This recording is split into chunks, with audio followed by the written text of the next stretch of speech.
আট থেকে আসি সবার পছন্দের আরেকটা কলকাতার পপুলার জায়গা রবীন্দ্র সরোবর লেক বা ঢাকুরিয়া লেক। এটা যে একটা ম্যানমেড লেক বা কৃত্রিম লেক সেটা আশা করি অনেকেই আপনারা জানেন। চলুন আপনাদের আজকে জানাই এই লেকের কিছু ইতিহাস। নমস্কার, আমি পুলক এবং ওয়েলকাম টু সেকাল ওয়েকাল। 192 একর জায়গা নিয়ে তৈরি এই রবীন্দ্র সরোবর লেকটা আজকে যেখানে আছে, সেই জায়গাটা কিন্তু একটা সময় ছিল জলা জায়গা বা জঙ্গলযুক্ত জায়গা। 1920 সাল নাগাদ ক্যালকাটা ইমপ্রুভমেন্ট ট্রাস্ট এই লেকের কাজ শুরু করে এবং 1929 সাল নাগাদ এই কাজ শেষ হয়। অনেক ব্রিটিশ ইঞ্জিনিয়ার সেই সময় কাজ করেছিলেন এই লেকটা খোঁড়ার কাজ, এবং তাদের মধ্যে কিন্তু ছিলেন একজন বাঙালি, তার নাম ছিল প্রবোধ চন্দ্র চ্যাটার্জি। সিসিল হেনরি বম্পাস ছিলেন সেই সময়কার কলকাতা ইমপ্রুভমেন্ট ট্রাস্টের ফার্স্ট চেয়ারম্যান, এবং তার কিন্তু একটা ইনিশিয়েটিভ ছিল এই লেকটা তৈরির পেছনে, এবং সেই জন্য এই লেকের কিন্তু আরেকটা নাম বম্পাস লেক।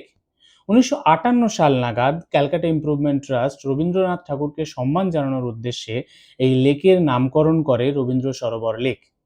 এই ছিল আজকের ভিডিও। কেমন লাগলো? যদি ভালো লাগে ফেসবুকে ফলো করবেন, ইউটিউবে লাইক, কমেন্ট ও সাবস্ক্রাইব করবেন। Thank you.